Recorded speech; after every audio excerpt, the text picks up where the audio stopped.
on Cloud Kingdom, we do have Myth Xeno. Yes, and up in the top right-hand corner, we've got the Golden Protoss. He is from the Clan Druids, and his name is exactly the same as the sound you'd make when you sneeze. He is Patjuh.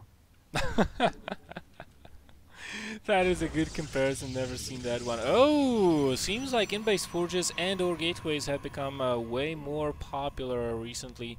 I can say I'm surprised, as you know, in Heart of the Swarm it is quite doable to do a gateway expand thanks to the earlier mothership core.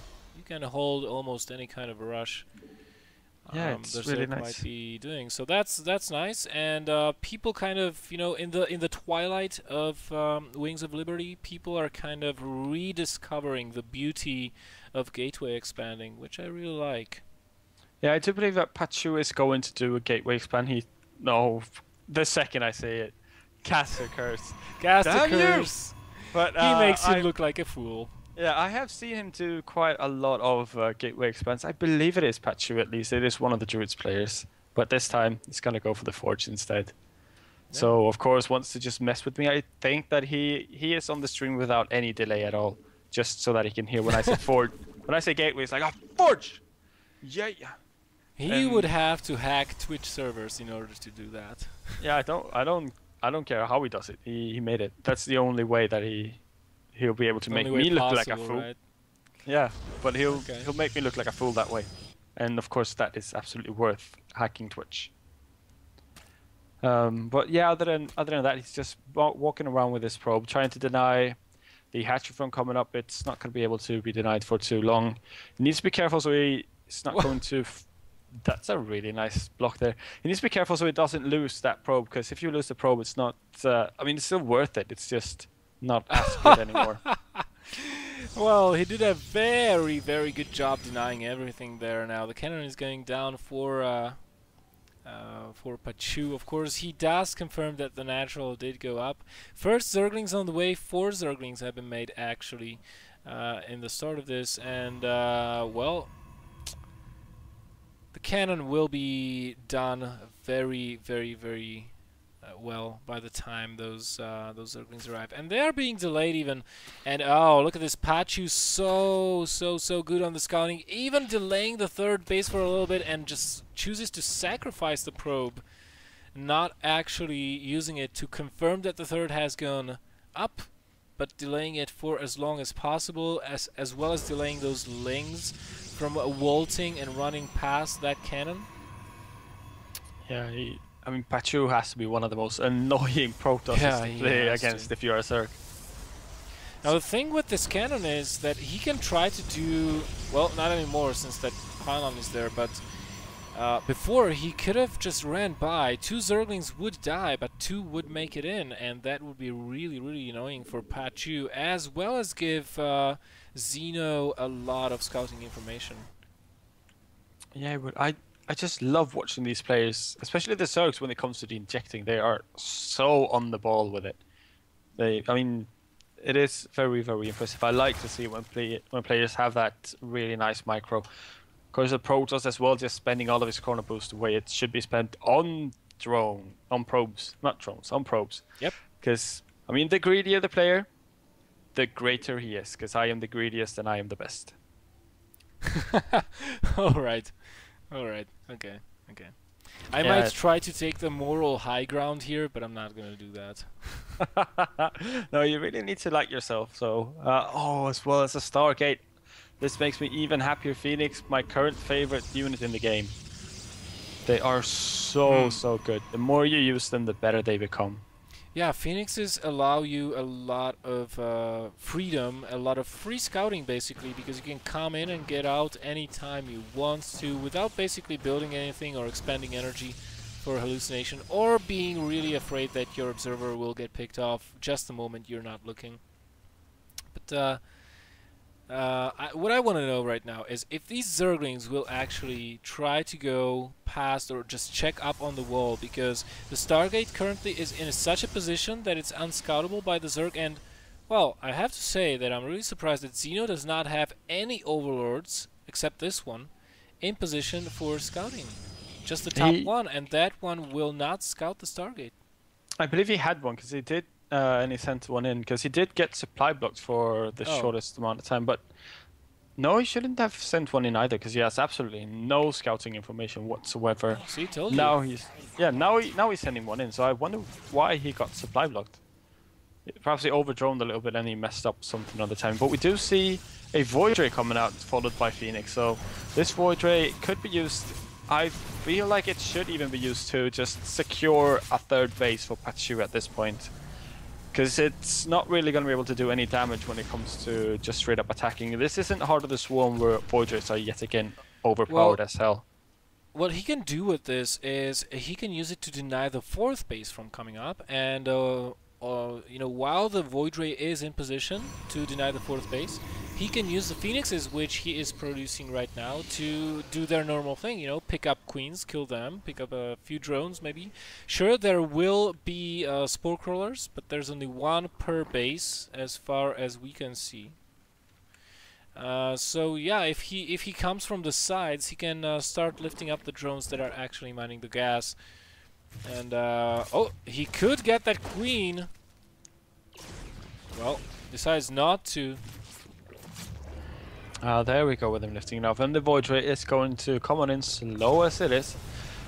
And we'll get the queen. It might even get a couple of drones before the spore crawlers are going to come up. I don't really know though. Without any target microing, it absolutely will not. It'll just tickle a couple of them. Those spore crawlers are going to finish, and that Void Ray has to get out of there. But it's got 4 kills to its name, so that's good. That's good. Patjuh is continuing to build those Phoenixes. These Lings, they do have speed, and they are just watching out in case any third base attempt is going to make an appearance. Wow! Look at the heavy tech coming out of Patjuh. We do have a Robo Facility, a Robo Bay, and a Twilight Council all at the same time. The number of Phoenixes we do have out on the field is 4. That is exactly enough to kill themselves some queens. And wow, Patjuh being really, really active with this Void Ray. I like that a lot. Yeah, absolutely. He's even going to kill off another Overlord. Look at that, 7 Overlords in production at one time. That's not really what you want to spend your larva on, but he absolutely has to. Because his Overlords are not safe anywhere on the map right now. Well, we do have the infestation pit finished. Pathogen oh, another glands queen gets lifted off. Immediately started, and that's a really nice lift off on the queen. Out of he needs to lift off again before she gets into the range of the.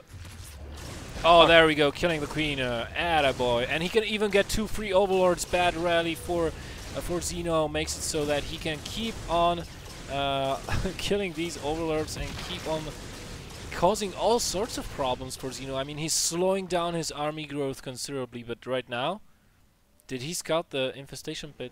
He did not, and the first infestors will be coming out in about 15 seconds, and these Phoenixes will have to start to be really, really careful. Third base on the way, though, for Patjuh, and Patjuh is looking really well. Yeah, he's yet again managed to supply block his opponent fairly hefty as well. I do love the timing of those infestors as well. Just 4 seconds after pathogen glands finishes up, they will be popping out of their cocoons. So really nice timing going on there from the Zerg. Now the infestors absolutely have been scouted since Phoenix just flew over them. Lucky that they didn't get fungal there.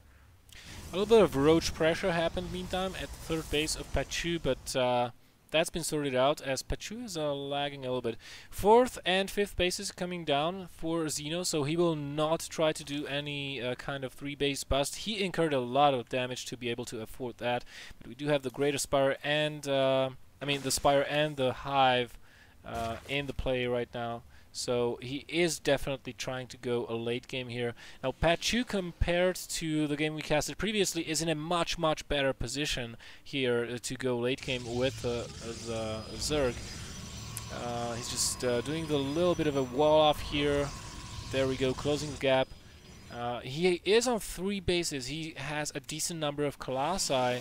He's getting his +3 attack on the Forge, and he is getting the Blink as well. So all that remains now is taking the 4th, building the Stargate, and just start pushing. Yeah, Fleet Beacon you mean, perhaps? Yeah, a Fleet Beacon, yeah. Sorry, the Stargate is already up. Yeah, that's what I meant. Yeah, well, I figured as much. I was just double checking, perhaps you know some super cool proto strategy where you Like have double no fleet Stargate beacon, with but no double Stargate. mothership. Yeah, I mean, perhaps you know it. So Yeah, well, you can do it if you go mass void race, but I don't really like that strat because then he gets 5 infestors and kills yeah, all your void rays when they clump up. exactly. Yeah, And it only, even if he doesn't, it only works in some scenarios. And as it is, Patjuh is moving out right now. Look at the supplies, 140 versus 140 approximately. The drone counts are 85 versus 64, even though a lot of spines are going up near the 4th base. The 5th base is completely undefended though, and could potentially be harassed with a Warp Prism or a Zealot Warpin. And this is actually the perfect amount of Colossi. 3, maximum of 4 is what you want to get as a Protoss in late game PvZ. And let's see if Patjuh has the balls to delay or deny that 4th base or not. yeah. I think the biggest problem right now should be that the natural is absolutely undefended, and I mean the natural leads into the main, which is also undefended. Of course, he's got its army there, but it's not really all that big though.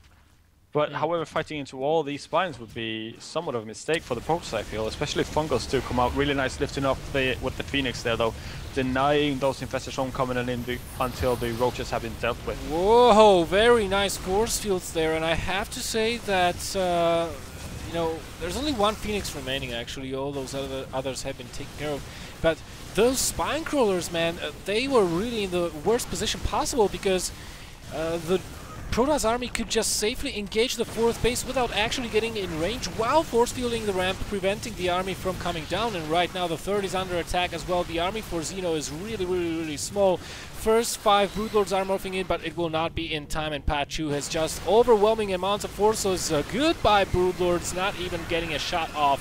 And this will be over fairly soon. 28 links in production and 6 roaches. It's not going to be enough. No, it really doesn't feel like it. Last Broodlord has now fallen as well. We've got 3 Colossi still standing on the field, even though they are getting assaulted very heavily by the Corruptors. One of them does go down. A second one might, but no, it's got to get saved by the Stalkers blinking down from the high ground as well. 2 bases down. He's still got the 5th up, but he doesn't quite have any drones left to send over there. A probe even manages to get one of the drone kills. So, I mean, that's just gravy.